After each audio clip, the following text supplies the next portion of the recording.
Hello, friends.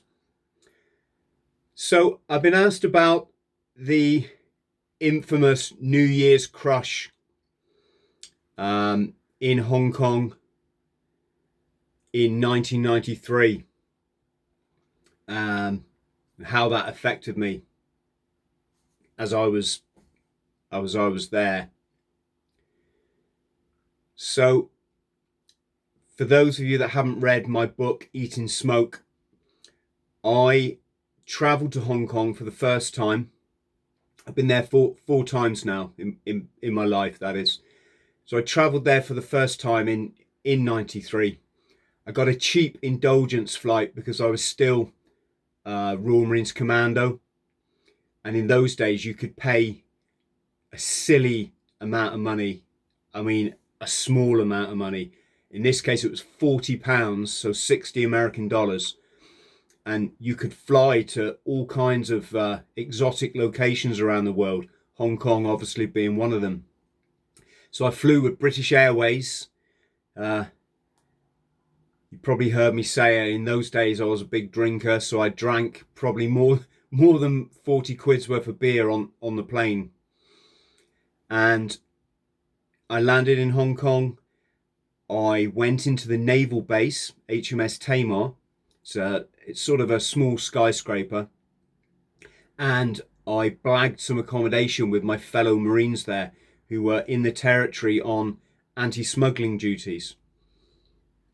They were called 539 Assault Squadron Royal Marines. Now, my first week there, and I went there at Christmas, and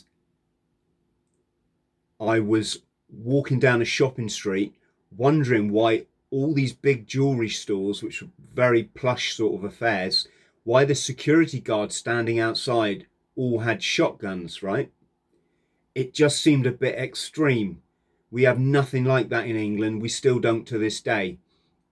And I'd never seen it in any of the places I travelled. It was, it was kind of an indication something was going to go on in this place. And, you're not sure what, but when it kicks off, it's going to be big. So lo and behold, I'm in this shopping street, and suddenly I hear bang, bang, bang, bang, bang, bang, bang, bang, bang, bang, bang, bang. Someone's firing an automatic weapon at the other end of the street, right? So when I got back to the base that night, the naval base, I'm drinking. Excuse me. That was my computer just going off for some reason. So I got back to the naval base and the news came on a big television screen. And it was Yip Kai Foon, who I will talk about in another video. This guy was a legendary gangster, and he was the first person in Hong Kong to start robbing jewelry stores using an AK-47. So I thought there and then, this place, it's serious, When it goes off, it's serious. So the reason I say that is that I went away for a week then. I went to Thailand. I think I spent Christmas in Thailand. And as you'll know, I got my nose broken fighting the Thai mafia in a nightclub. Came back to Hong Kong, all stitched up. And it was New Year's Eve. And I was drinking in the bar of the naval base with the daughter of one of the commanders there and some Navy guys. And a young Navy guy, Smudge, said, "Chris, do you want to go downtown? We'll go and count the new year in." So, yeah, of course, why not? We ended up at a place called Lan Kwai Fong, which is Hong Kong's second nightclub area.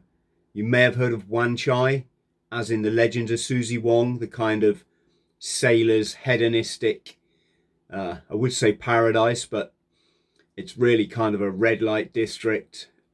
Gangland district. It's where I work for the 14K Triads.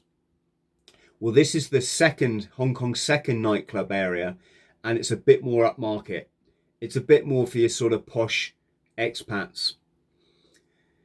So Smudge and I went down there and we were drinking in a bar called Mad Dogs, which was interesting because there used to be a drink at the time called Mad Dog 2020. Put a comment, leave a comment if you remember that drink. It was this savagely strong, I think it was when the first flavored drinks came out, you could get kind of raspberry flavor and whatever. But anyway, we're in Mad Dogs drinking, and New Year came and went, and we did the usual, you know, Old Lang Syne or whatever it was. And about 12:30, we decided to leave to go back to the base. And when we got outside, there was ambulances and police cars everywhere. I mean, everywhere. It was one of the most surreal experiences I've ever been in. More emergency vehicles than I've ever seen, not just in my life, but even like in a film or something, right?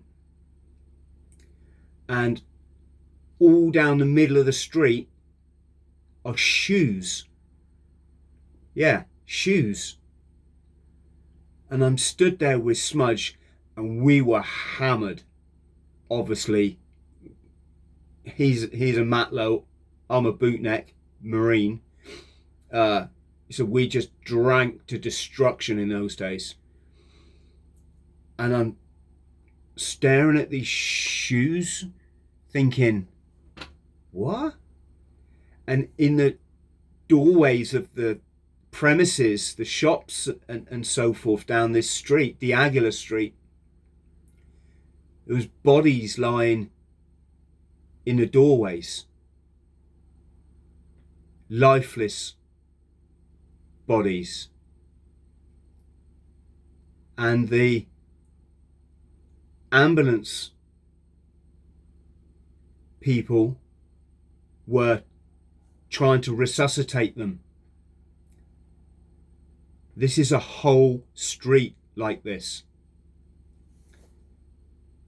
So I'm like, Smudge had been in the territory for a year. He was on draft over there. I'm just there for my Christmas holiday, right? Smudge, what is going on? He said, it's Hong Kong police.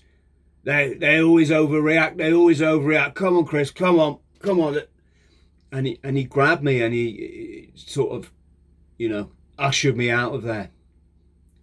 And I was just in that stage where I was so drunk. I knew something wasn't right, but I couldn't work out what it was. You know, was this like has it been a fight or something? Is that someone knocked somebody out? But there's so many people. Anyway, next day I got up. Probably didn't have so much of a banging hangover back in those days as I would now. And I decided to go over to Kowloon, which is the peninsula side of Hong Kong Island. So I jumped on one of the old vintage, historic, antique Star ferries, paid my traditional, it's like a traditional 25 pence fare, and it's never changed all these years. And over I went. And I'm sat there, and the guy opposite me, just a silly thing on these ferries, the seats, when it goes the ferry goes one way, the seats face that way, the way it's going, obviously.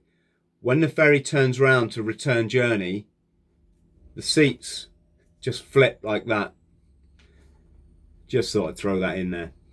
But anyway, this guy is sat on a seat near me, and I looked across, and he lifted up his copy of the South China Morning Post, and their headline was 20 people crushed to death in New Year's revelling. And it all suddenly made sense.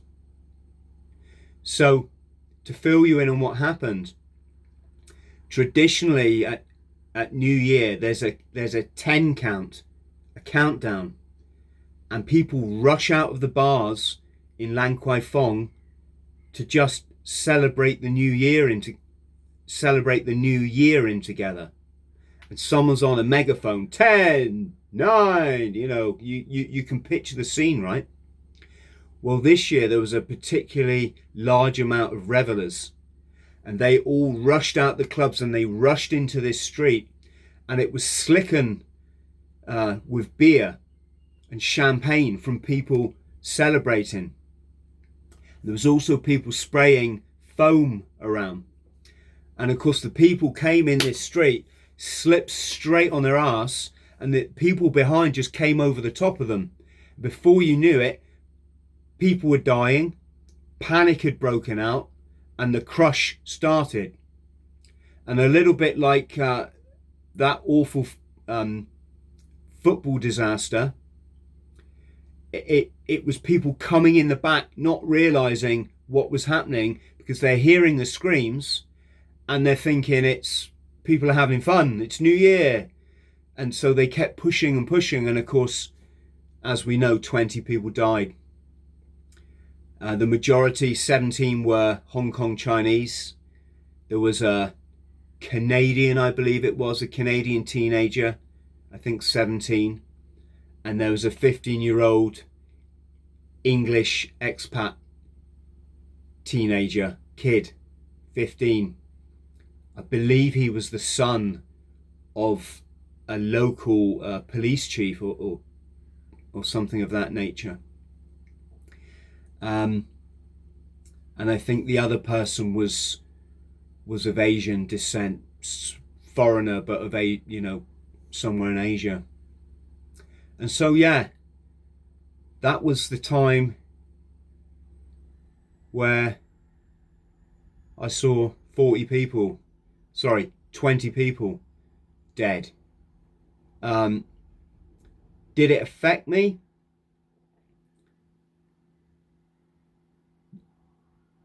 I have to be honest, no. Don't wish to sound callous, but for a start, I was young. I was a young commando, so I wasn't going to go getting too emotionally upset about anything back then, right? Secondly, I was obviously really drunk, and maybe that created a kind of buffer between me and the reality. By the time I realized what had actually happened, that kind of, maybe the trauma or the initial shock would have gone, right? Had I been involved, had I been in the actual crash, I probably would have just been so thankful to get out with my life, right? And hell knows what effect that would have had on me. But yeah, just surreal.